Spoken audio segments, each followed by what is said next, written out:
Hi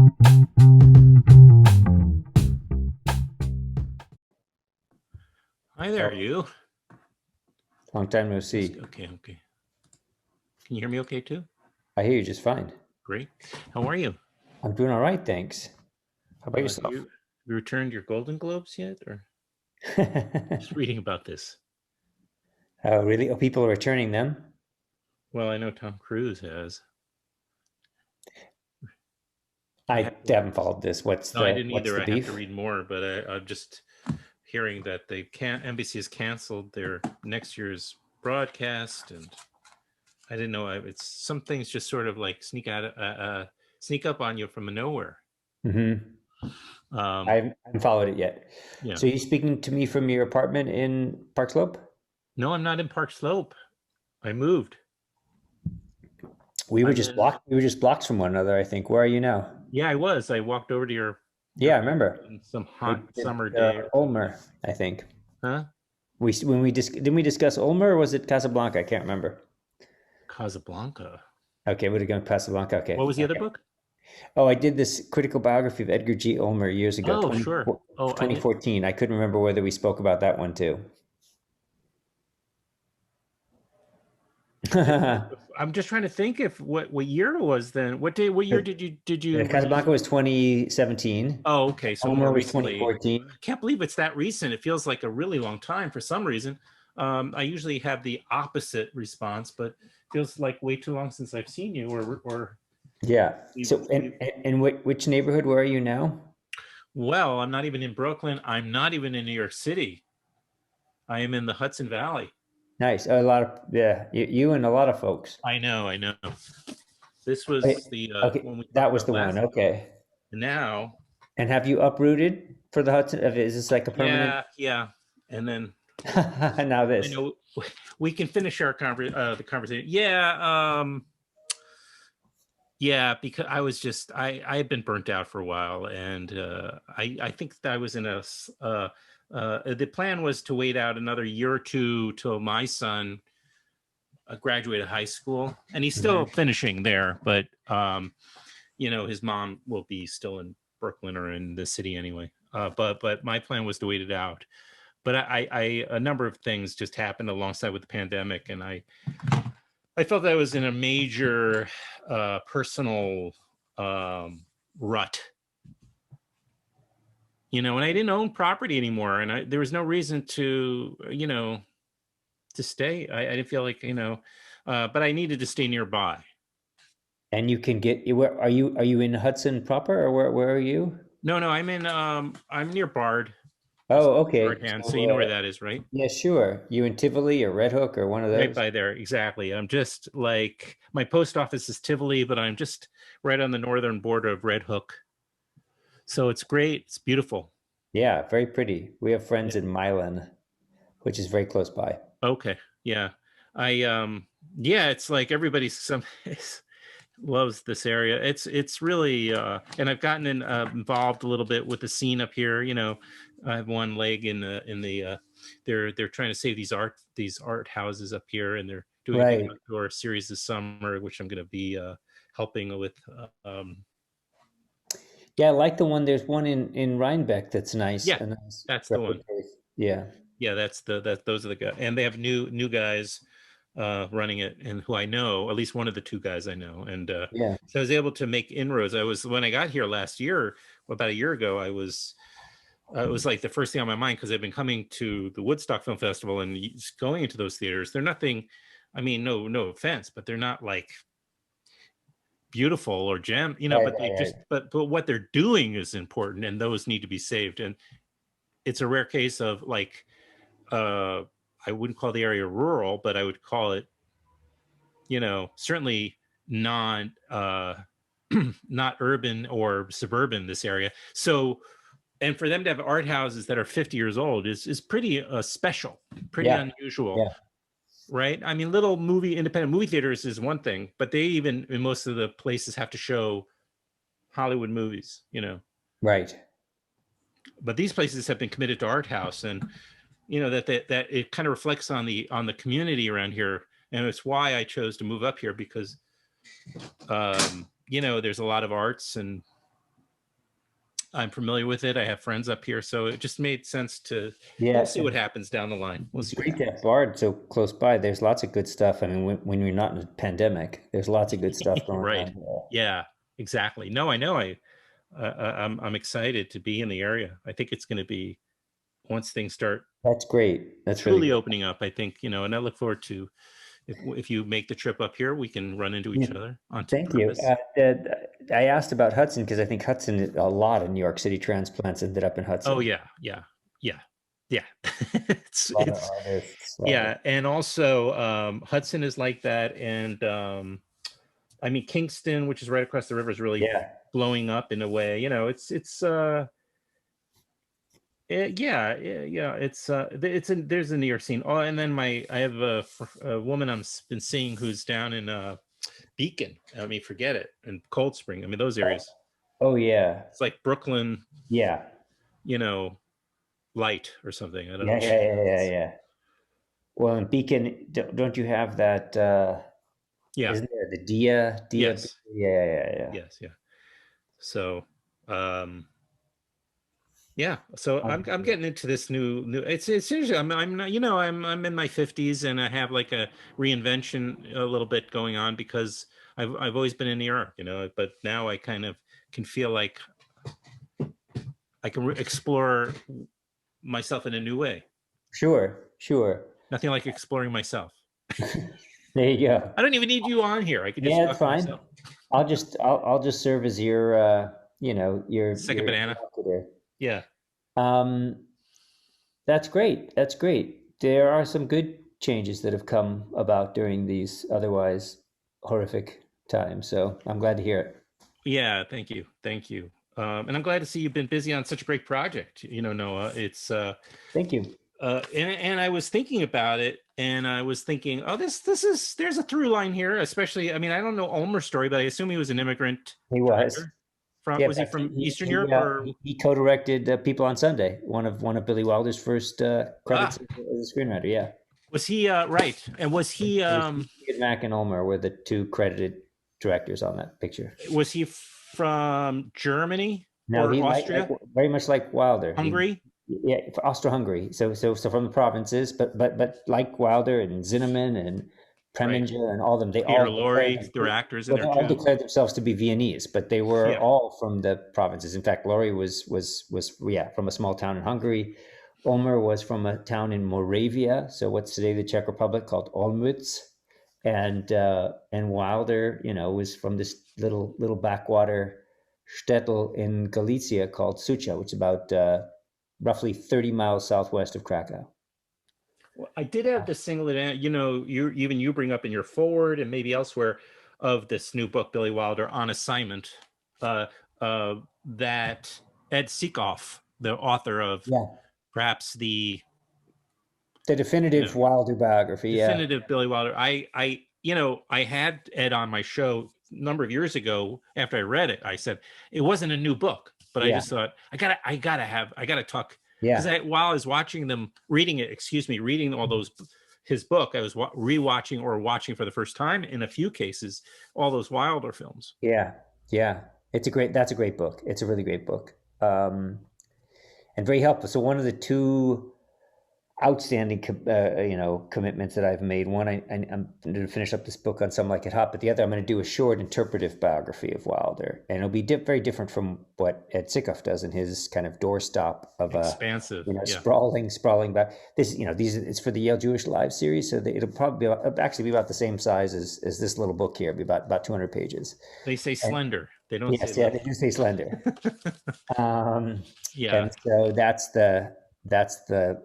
it's the Wilder trifecta or whatever. This is what Wilder, right. you get pork three ways, isn't that right, or something like that? This is Wilder three ways. Well, it's a great idea that somebody finally tackled this because, I mean, I don't know.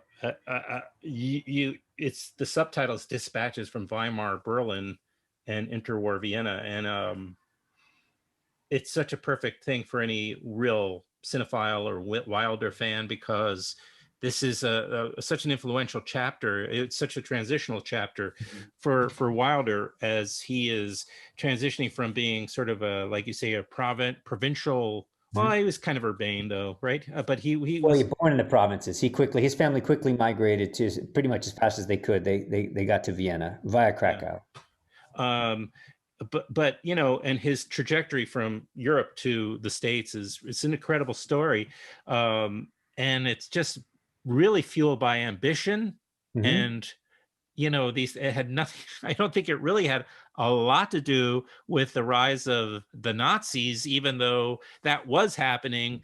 And ultimately he just sort of let the door swinging hit him in the Yeah, butt as he was on that boat ship to US, but he just made it out within a short amount of time. correct. Yeah, he seemed pretty determined. He was in Paris at the last little Yes, stint. exactly. In 1934, he found his way to Paris, and he together with Peter Lorre, ended up shacking up at the Hotel Ansonia in Paris. That's right, right. And he very quickly found his way to America. And I think that you can see in some of these pieces um, already a kind of determination to get to America. And in fact, that's kind of the way that this all began for him. His whole stint as a freelance journalist began with the the fleeting dream that if he just becomes a foreign correspondent without any facility in the English language, that was what kind of undid those plans. But he thought that if he could just be a foreign correspondent for a newspaper, that they would send him to America. He didn't know English. That kind of ended that fantasy. He was only 19, Yeah. and The instead humor, ends up furnishing them with crossword puzzles and little yeah. But the, pieces of reportage and from there doing interviews and much lengthier profiles and all of that. But it all began, I think, with the desire to get to America. he was sort of a pop culture writer before there was such a thing invented. Yeah, I mean, his pieces are, you see what he's trying to, like, he's putting himself in the center of the scene, but before there was such thing as frilly, I mean, these were serious artists that he was surrounding himself, but for he sure. uh composers, He and wanted to be where the action was. That's very clear. that's very, and in the center of it, right? Yeah, and that's so whether it was the theater scene or the different visual artists that he kind of consorted with at the Romanisches Café, which is one of the big wonderful old cafes on Kurfürstendamm, which is very popular with a sort of bohemian set. But it began even before that in Vienna, which had a real serious coffee house culture, and in both places essentially one of the great benefits. There are many virtues to the coffee house for sure, but one of the greatest virtues was that for the price of a single cup of coffee, you could sit there for hours on end, and they had on racks they had all the different newspapers, and so you could sit there and read up on what was happening and hang out and have a little cafe clutch or schmoozing with your with Right. your, with your pals, and it was good for those who didn't have a whole lot of money because again it just cost you a cup of coffee and no one was going to just serve you. No one was going to tell you got to get out of there. So he spent many hours in the coffee houses of Vienna and then in Berlin. And you're absolutely right. That's where he in terms of the people that he spent time with. You had budding budding cineasts, so filmmakers, but also who were just sort of a part of the larger film scene in Weimar, Berlin. Actors, writers, dancers, and the longest piece, the piece with which we open up the volume, my wonderful translator Shelley Frisch and I, is that 4-part story of him working as a dancer for hire, as a so-called taxi dancer.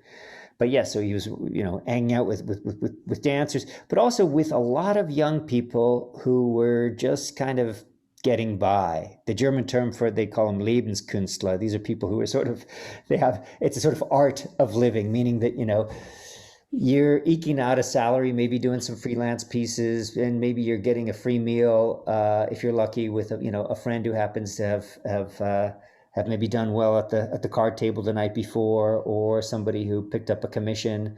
A lot of it is in fact work on commission. Mm-hmm.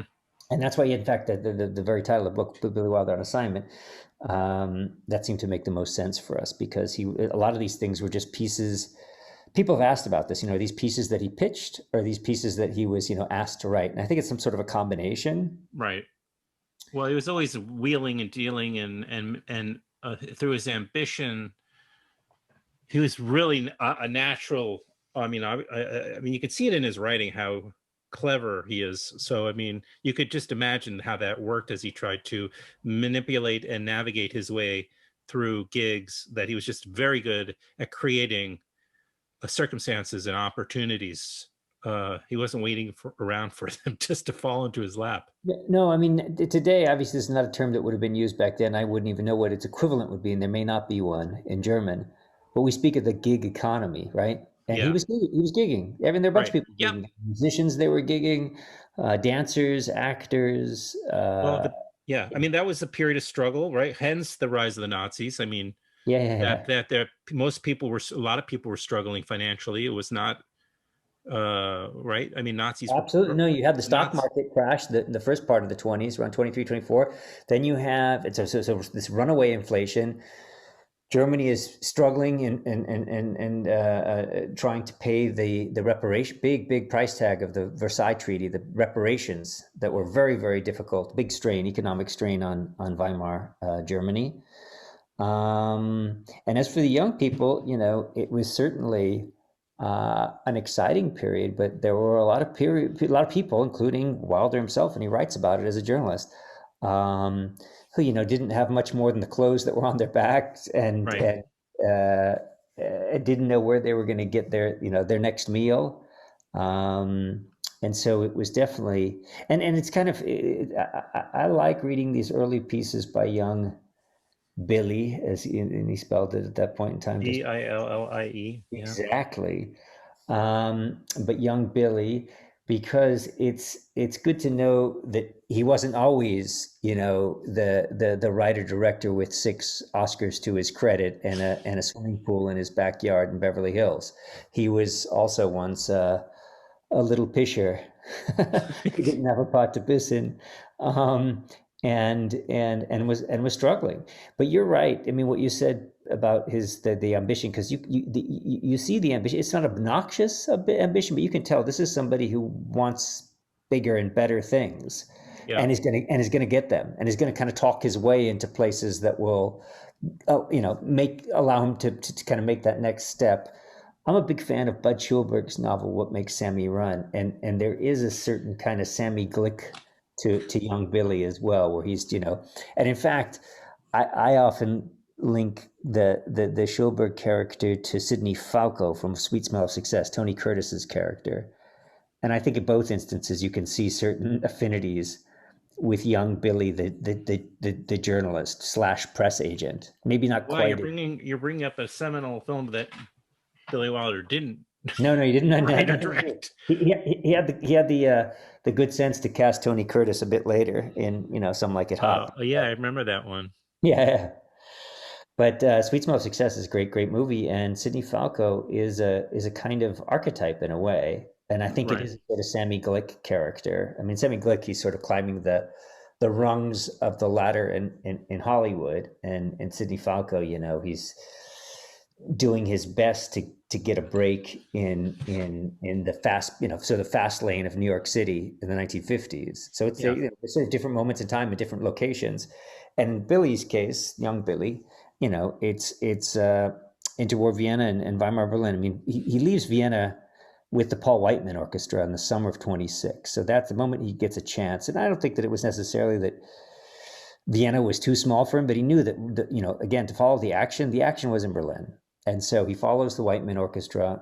Paul Whiteman himself, the band leader, jazz band leader, invites him after Billy does a kind of flattering. It's not quite a puff piece, but he writes a kind of flattering profile of Whiteman, talking about, among other things, Whiteman's signature mustache. But then later, follows him to Berlin, and in Berlin, the Whiteman Orchestra performs in this really ornate and wonderful grand palace, the Große Schauspielhaus, it's called.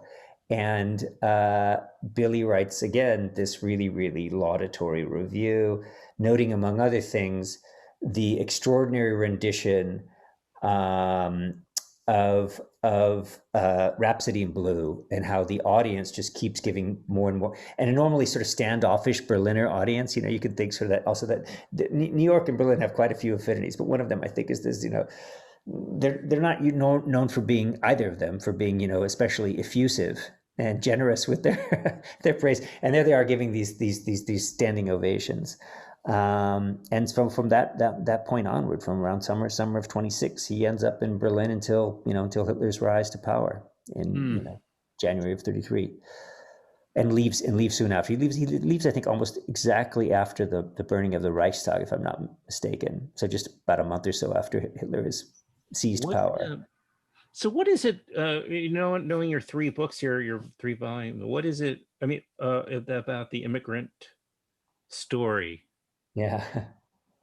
Because Casablanca, as we just talked about a few years ago, yeah, is a movie about the immigrant. Is an immigrant story, very much right? So.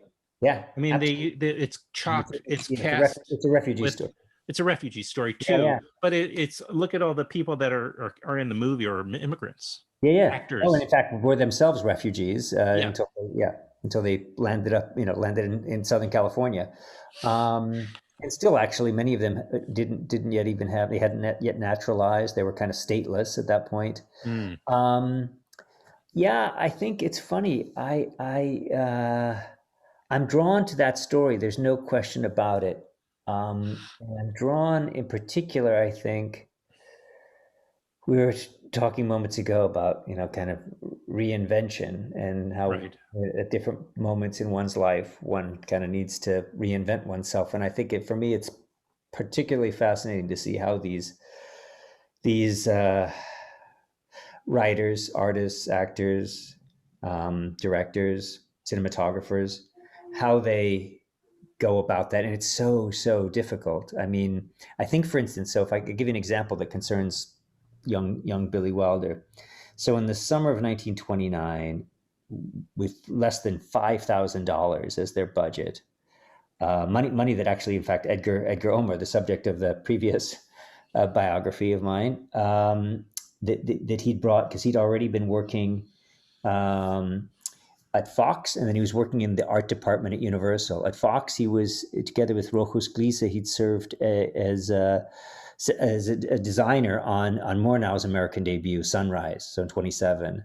And so he makes his way back across the Atlantic in 28, 29. Anyway, in that summer, they make this amazing late silent film on a shoestring budget, as I mentioned, called People on Sunday, Menschen am Sonntag. And all of these people involved, including Robert Siodmak, his brother Kurt, Edgar Ulmer, so Robert Siodmak and Ulmer would share the director credit on the picture. Billy Wilder would provide the script, if you can call it a script, because it was really sitting at the Romanisches Café and jotting down ideas on scrap paper or napkins as the story goes, and then just kind of providing lines of dialogue as they shot. And then Fred Zinnemann was the assistant cameraman, and the sort of the old man on the set was Eugen Schuftan, Eugene Schuffy, as he was called affectionately here in America. That's what they call me. Good. Yeah, Schuffy. and he was experienced. He had been one of the many cinematographers enlisted in the production of Metropolis in 27 for Fritz Lang, and had even pioneered this Schuftan process, as they called it, using mirrors in order to create a sense of a sort of a epic sense of scale, large, massive sense of scale. Schuftan, I tell you the story because he then would, quite late, together with Siegfried Krakauer, who was one of the great film historians from this group, and who was also, like young Billy, a journalist. Krakauer was at the Frankfurter Zeitung, which was sort of the old gray lady, more like the New York Times, a sort of liberal broadsheet. Young Billy wrote mostly for tabloids. But together with Krakauer, Schuftan crossed the Atlantic from Lisbon, I want to say 41, if I'm not mistaken, Nyissa, I think was the SS Nyissa was the name of their ship. Anyway, I don't know why I have these sort of otherwise totally useless information cluttering my mind, but they made their way to America. And the point of telling you Shuftan's story is about this reinvention. So Shuftan gets to America. Krakauer remains in New York after the ship, docks in New York Harbor. Shuftan goes all the way to Hollywood. And because he couldn't join the Cinematographers Guild, he ends up doing all sorts of work uncredited. He works with Cirque, he works with Ulmer on a number of films, especially those made for the bottom of the barrel Mm-hmm. B-movie studio producers releasing corporation, PRC. But then it takes all the way until 1960, I think it is 60, 61, when he finally picks up an Oscar for best black and white cinematography on The Hustler.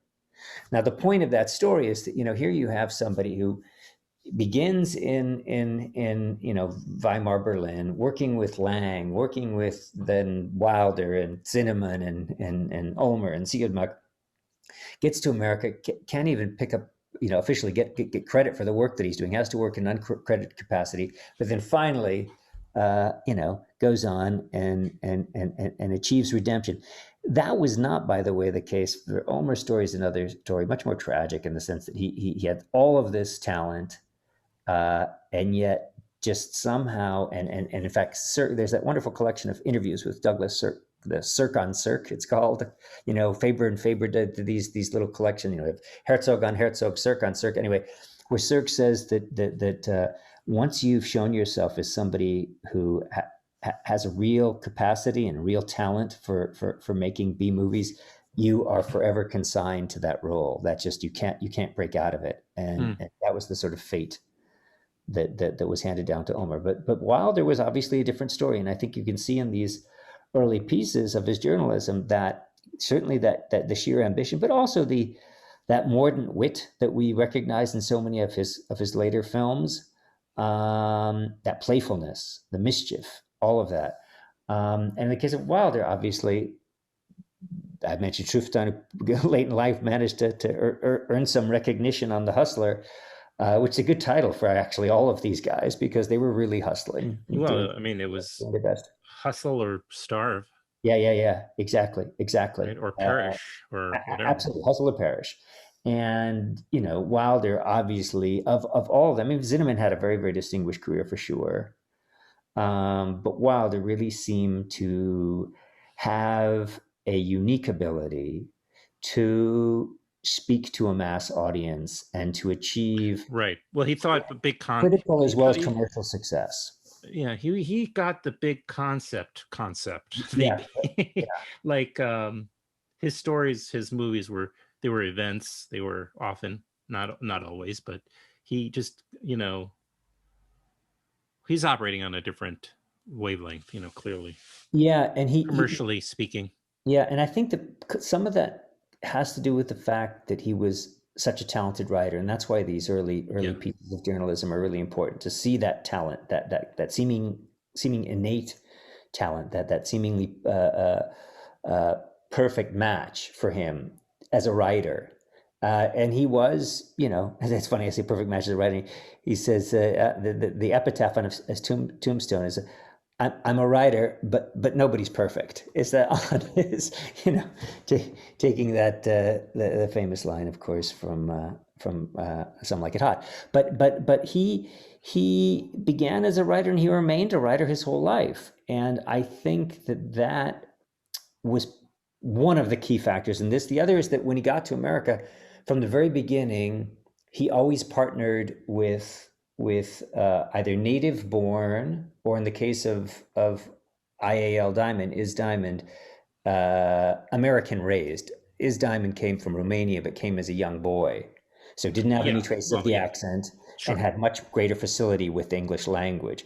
And so Wilder says, I mean, so you have the Brackett years initially, those years with Charlie Brackett.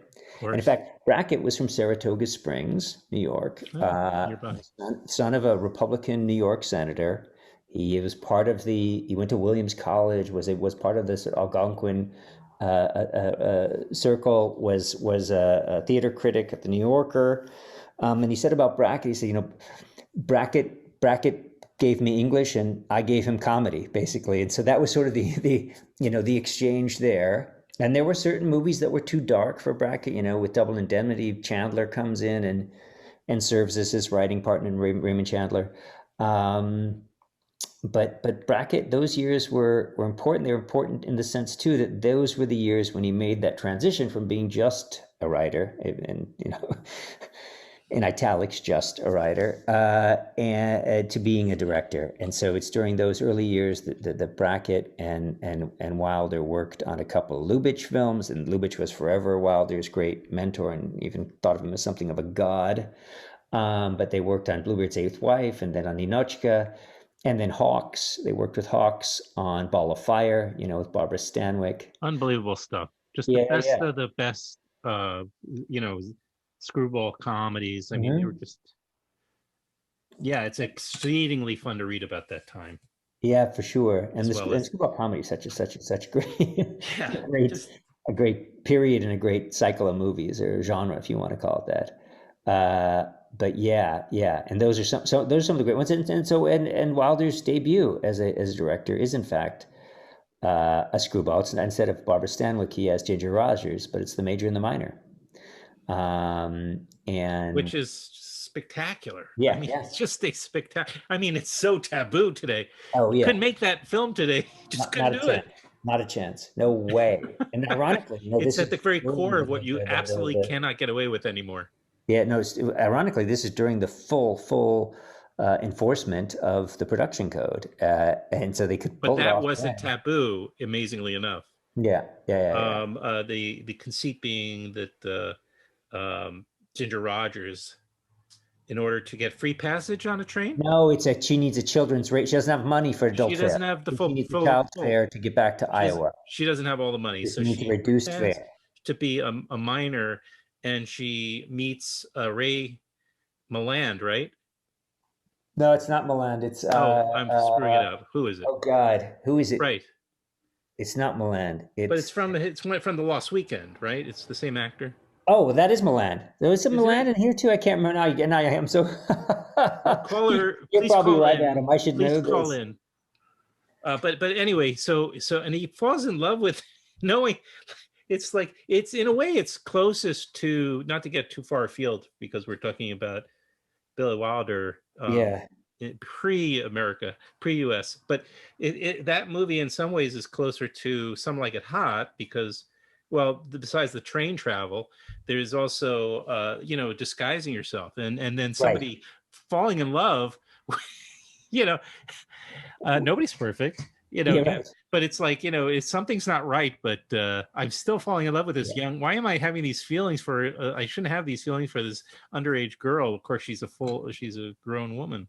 She is a grown Um, woman. She is a but grown woman, it's and she so she the she major and says the that minor was she's quite a well developed because she comes from Swedish stock. Remember that? And then no. the conductor says, "Say something in Swedish," and she says, she thinks for a moment. She says, "I want to be alone." The Greta She Garbo does. line. The Greta That's Garbo line funny. from Grand Hotel. I want to be alone. It is Ray. I had to look it up. It's Ray Oh, it is good for you. Milan. Okay. Yeah, Milan. I never know how to say his last name. Maybe that's why I didn't want to say it. But it isn't. In fact, he plays Major Kirby in it, and I think, of course, we The both know only thing I've not seen, by the way, of Billy Wilder's again, it was the musical he did with Bing Emperor's Crosby. Waltz. Yeah, Yeah, Emperor's Waltz. The Emperor Waltz. and Yeah, I have a DVD of it. It's the only way I could get. I couldn't find it anywhere. I had to buy it, yeah. and I didn't watch it. But I watched everything else to talk to It Ed is not Seacom. his greatest work, but it is interesting in I the know. kind of Austro nostalgia that is, and to see, look, and to see Bing Crosby and Lederhosen, yodeling. It's worth it for that. But there's some very funny lines in it. Um, but you're right I'll about put what it. you were saying before. Some of the affinities between the major and the minor, and some like it. I mean, there's definitely a very strong screwball dimension. You mentioned also though the sort of role play and make believe, and you see that, and you see it in these pieces here. That the piece, for instance, on the chameleon. Someone asked me whether maybe this is anticipating, Zelig or something, but you right there. Trying to get the. Um, but you Sure. see that element of role play and make believe, and even his sort of his playful endorsement of lying, of mendacity in the what is it, the the little ruses. His piece on that basically advocates making lying part of the gymnasium or high school curriculum. Um, and so I think you get a lot of the foundational elements of Wilder's artistry as a screenwriter in these early pieces. And in fact, they overlap quite nicely with some of his earliest works, some of his earliest assignments work as a screenwriter. So the two are kind of feeding into each other already then. And in He fact, right. there are a number of places He had started directing. overlap. Hmm? He started directing. He did one, I think, feature in Germany, in Berlin, but he found it to be an enormously unpleasant experience. He preferred writing. It wasn't until he got to the States and started collaborating as a Yeah. writer, and he only did that at a duress, but it ended up being He much needed it. different. He didn't have the English language, so he really Yeah, needed. he Um, had to. Yeah, he purportedly picked up most of his English. Again, these are stories he liked to tell late in life, so please think about these statements in that context. But he said he learned most of it listening to sports games on the radio, it listening makes like sense. Yeah. baseball announcers. Yeah, and Um, I think you can that the sort of those sort of clipped sentences, those kind of declarative clipped sentences, the tempo, the pacing, and wow. also his penchant for slang, and in fact even some slang that comes And from baseball that you'll find in his movies. what else did you uh, maybe just kind of put together or figure out about him as as his character, his personality, from just reading over this and doing your research? Anything else from that about him that to kind of make him into a whole person, into a Yeah. realized human being? Because we only really know a lot about him from his years in the States, but Yes. obviously there's not footage of him other than he may have appeared in a film.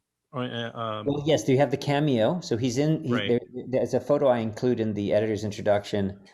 That's a brief cameo he made in one of the movies that he scripted and is fully credited for. It's called The Teufelsreporter. It's the a hell of a reporter is the English title.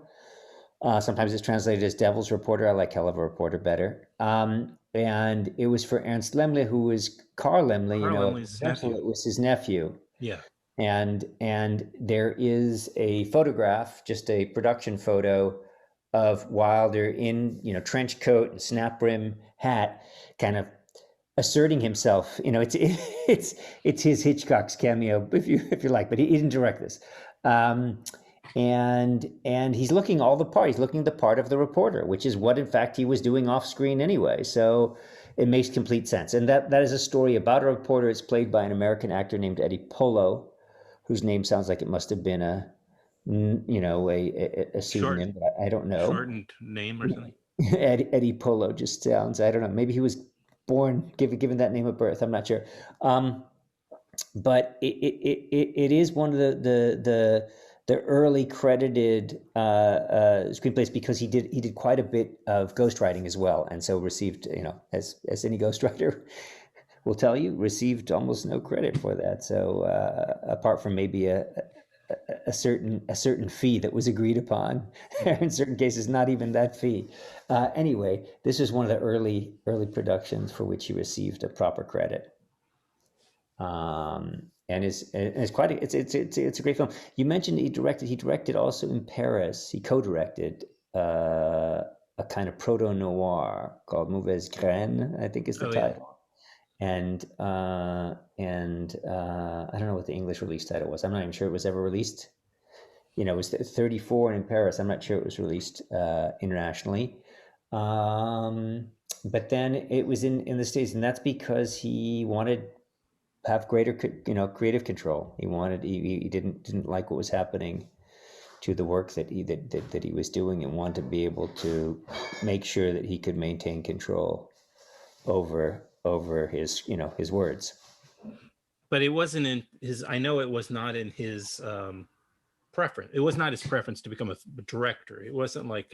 But you're probably right. He's motivated by what you just said, but he Yeah. was not a happy director. I mean, from what I've read, and then it wasn't until another opportunity as he was, becoming a hugely successful. These guys were they never had to stop writing. I mean, they were No. making an incredibly good living. Yeah. Um, Yeah, no, you're absolutely right. But he did think of himself always, till the bitter end, first and foremost, as being a writer, mhm. Yeah, and uh, and that's why this collection. So I had known of these writings, for a good long time, I know. decades actually. And nobody's thought to translate these or No, I as don't a know whole. why. No, strangely, but we we realized, my translator, Shelley Fish and I, this was something that really ought to reach an Scholars had English never. speaking audience. And Where so and where and they you went back to like the what is it microfree fiche or no, no, no, thankfully not. So no, I have to confess, this was not an archivally based collection. These were rather what we did here was to cull pieces from two extant publications. One is a Berlin collection called the Prince von Wales geht auf Urlaub, the Prince of Wales goes on holiday, and the okay. other was from a Viennese publication of about a decade or so later by the Filmarchiv Austria, the Austrian film archive, and that was just simply called Billy. And those were his Viennese writings, and the Okay, other was restricted to his so they Berlin. had been So we blended. collected. Yeah, That we would can. make sense because I It's mean, sort you of a know, it's one of their greatest hits. most There were certain texts there that didn't really, either were really hard, I think, to make them accessible to an English speaking audience, or just were outdated, or just didn't. There are a few things that ended up on the cutting cutting room room floor. floor, but Yeah, they could have also been badly written, which is God forbid. yeah, no, no. In his case, that's hard to imagine. But there, It I mean, look, is. he was also churning stuff out quickly. Um, so a bit of unevenness, sure. With the expression on his face in this photo you wisely chose, or it's hard to Yeah, imagine that he ever thought he was going to be anything other than a huge success. He just looks yeah, yeah. both really, really pleased, but also just so confident. Yeah, you see that, I think, too, in the one, where he's standing just behind Paul Whiteman. It's included in the editor's introduction. He's Yeah, some just photos at the beginning yeah, near couple forward. couple couple steps behind Whiteman, and you could see that he was very eager, I think, to be surrounded by the the famous and the almost famous. In fact, it's funny the traveling with, there's the Cameron Crowe collection, Conversations with Wilder, Yes. and the story of him traveling to Weimar, Berlin with the Whiteman Orchestra reminds me to a certain extent of Almost Famous, of the Cameron Crowe.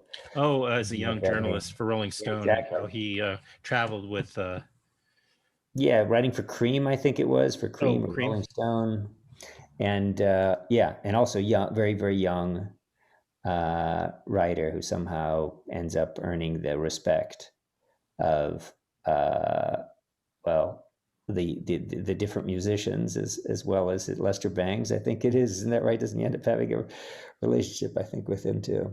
Professional relationship. Mhm. And then Um, anyway, yeah. So there then is directing Fast there is Times at Ridgemont something to High. that. And it was very hard if you read the conversations with Wild the Cameron Crowe. It's very hard, I guess, for Cameron Crowe to earn Wilder's respect, and or to get him to agree to do it. And I think it was after he made Jerry Maguire. I think it was then that Yeah, Wilder well, it was saw that. impossible And to. As a matter of fact, when I started telling you that Tom Cruise was yeah, handing back returned his yeah. 3 Golden Globes, one of them was for Jerry Maguire. Oh, really? Yeah, I'll need to read that story at some point. it's on. Yeah, I just get these endless Yeah, yeah. deadline, press releases, and We, we're doing this just audio, not video, no, are we? actually, it's on video. But if you prefer not, It's fine. I I just mean, I don't think anybody cares. I might have dressed for the occasion. Okay, I'm not No, going. no, no. I like it. I like it.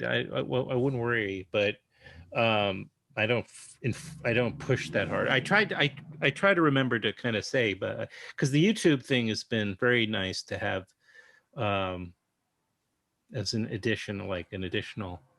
Okay, yeah, because I think when we discussed the Casablanca book a few Oh, years that back, was audio only. Yes, we were it was not a on. Well, podcast. What's that? that was at a very different time in Yeah, the yeah, of world. course.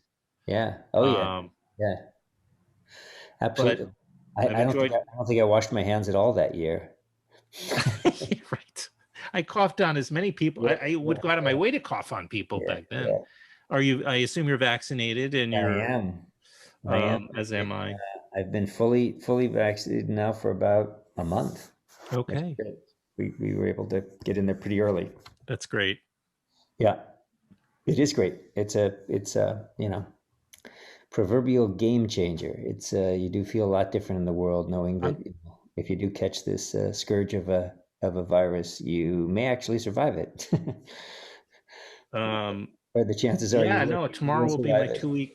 two week Oh, good for you. arm. Good for you. Yeah, Yeah. it's definitely a big difference. Well, I could Um, talk. I could certainly talk. I mean, I talk to you forever about these stories. I mean, obviously, this is a special there's a Venn diagram here, but but I'm glad you like them. If the people have been very generous, the book has are you been. doing any events, I should virtual or not otherwise? Of actually course. been doing some. Yeah, in fact, I'm going to speak with producer Erwin Winkler on the 19th of May at Chevalier's Books in Hancock Park, in the Hancock Park neighborhood of LA. I mean, we're going to do it virtually, but they're the ones who are Which bookstore is it? organizing it. And Erwin Winkler, he produced Well, I among. know Irwin Yeah, yeah, Winkler, yeah, yeah, and I actually met him, and I unfortunately, I read his book. yeah, I have yeah. it here His too. memoir. Yeah, yeah, yeah. Well, I was working at the door. He for one of a book event that he had tied into the Tribeca Film Festival, Okay. and That was right soon um, after the memoir came out. right then it was one of Yeah, the first events he did, yeah. and it was with the Tribeca Film Festival, and I think they were what were they showing? Goodfellas, Raging Bull. I don't know They were something. doing some special Yeah, screening, and yeah. so I got my moment with him and sat with him and talked with him, but I didn't do any, unfortunately, not for this, but I was able to say, my dad's name is Robert Chartoff, so it was his former producing partner was Robert Chartoff, Oh and yes, then um so but I did get to, who passed away some right. time ago, but I was able to tell Irwin that my dad would occasionally be mistaken for the other Robert Chartoff, Oh, but although we pronounce it Chartoff with a soft right, right. and my dad claimed that he occasionally would get mail sent to his office or whatever. I don't believe that. For the producing partner of Erwin Winkler. And Uh, but yeah, I got to meet him. He was very nice, and I met I'm his looking. family. And I'm really looking forward to that. Should be great. I did yeah, an what day event. is that? Let's plug that. That's the 19th. That's coming up soon. And 19th of May. May. Oh, I got to register. And it's So which bookstore is that's hosting it? called Chevalier's Books in Okay, Los Angeles. as in Maurice. Yes. Well, is it spelled the same way? That's a good It doesn't question. matter. Maybe. And back at McNally Jackson, the date that it came out, we did with the Oh, translator Shelley Frisch and Molly Haskell, and we had a oh, great Molly yeah, Haskell. had a Wow, great how was conversation. that? That was a lot of fun. Molly's always I great. don't know how come I miss these things. That's okay. It's well, for you it's fine. I mean, you didn't know, you didn't miss me at the event, but I wasn't there. I could have seen it. But I'm I fresh was, off of. I was trying to make you feel better. It's okay I in this. appreciate that. Obviously, you Is that something I can see? can't go to everything. That's I think it is up. It is up on Oh, I love YouTube. to see that. Yeah, Okay. yeah. So Molly's Um, great. She's always great. We began the Casablanca launch. That was the in person at McNally Jackson back in on Valentine's Day 2017. Molly and I. So that was fun to kind of launch this one together. And Shelley is always great, the translator. So she read oh, some okay. passages. I should have And in invited fact, her we're going on. to do, Shelley and I are going to do something in June. I wish I could give you the exact date, but June at Warwick's bookstore in La Jolla, California. And that will also be virtual. Right. So like June the 8th. I'm Well, not you sure. can do so much more, and other people from all over the world could come to it. I mean, Yeah, it's the that's one kind of nice nice. thing. But you know, which kind of compensates for the big thing that we're all missing, which is contact. Yes. You know, It that doesn't, it nice doesn't thing of quite compensate for that, does it? no, looking into people's meeting people on the fly and having those spontaneous connections and moments are you know, they're invaluable, Yeah. and that's why we miss the film festivals, you know, Yeah, also. for sure. Um, But Tribeca is going to be in person, yeah, which is for those, I mean, it's also virtual. both. Yeah, Right. I'll be taking But care of I five was people. kind of heartened that they're going to go ahead and do. I mean, I guess enough people are vaccinated at this point that they, in fact, they may stipulate that. I don't know. I don't know how they enforce it though, but I don't that's an know. interesting. That's the next thing where I guess Maybe an honor going to code. be. You declare whether or not you've been vaccinated. I mean, for But what those. better way of getting people to start applying pressure? Mhm. I mean, you know, is by doing things for those who are. I mean, it's sticky, but I Yeah. think we need. There's obviously a percentage of people that maybe need a little nudging, and maybe social pressure is the Yeah. way to do it Maybe. without it becoming political. Maybe that would help. We do. You can't, as we know, we've learned already. You can't. You know, politicizing it definitely does not help. That's not working. That does the Um, opposite. yes, exactly. But we'll see, and I'm hoping that we'll be back to all the other great. You know, I don't know whether Toronto will be in person in the fall, and hopefully we will come spring of 2022. South by Southwest will be held here in person again. But they've been So, two. are you in? I was going to ask you that. You're in? Are you Yeah, I'm in in Austin. Austin right now? Yeah. Oh, so you are, okay. Because I was going to ask you, and I was going to ask you what you were teaching because I wasn't sure if you were teaching the immigration. No, I'm teaching film noir. That I did two. That's online, 2 semesters in a row. But in the fall, I'm going to do a Wilder class, and so I will be shameless enough to have students actually read this, and among other, read the Sikov, Oh read the yeah, also the conversations with Wilder. Cameron and with or is Yeah, Ed? and Have you some been in more touch with Ed some more recently? scholarly writings on X. I may have them. There's a great book. I think it's out of print by Anthony Halbert, called "Exiled in Paradise." Do you know that one? That's on the migration from Central Europe, German-speaking Central Europe to the U.S. So I don't know. I'll put together. Exile what? It's called "Exiled in Paradise." Okay. Have you? Were you?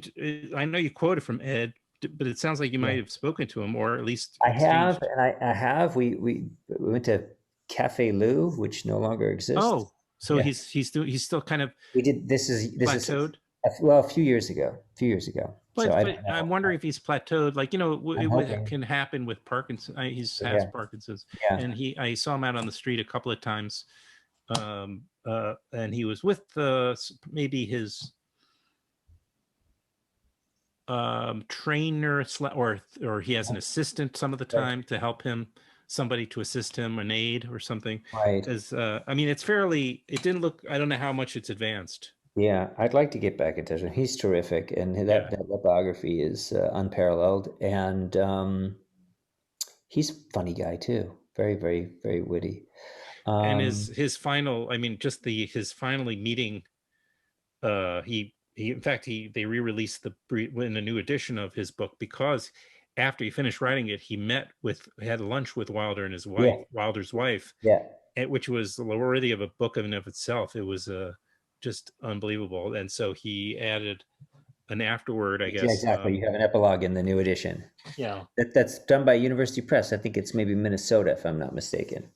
I was looking But around for yeah, my it was because copies. the first one was a trade press book, and then I think Okay, Minnesota re-released it with that epilogue, with that that's what I afterword. got. Yeah. Yeah, And yeah, I was like, why didn't I know about this book? And I was like in the bookstore and I just took a picture of it. And then I contacted Ed on Facebook like 5 years ago, yeah. maybe four. And he did the show. I have And I both went to his editions. apartment. Well, look, it's been terrific speaking with Yeah, you, same Adam, here. and I hope to come back and see you once I'm able to get this Some Like It Hot book out. Yeah. No, we'll do it. And I'm going to register for Oh yeah, the Chevalier yeah, Chevalier's books. Chevalier's Yeah, yeah, bookstore.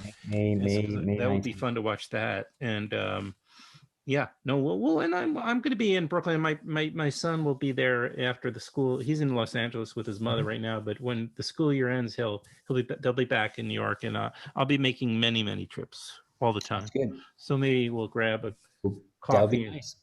Be nice. Well, you if you're back by then. I'm going to come back for a chunk of summer.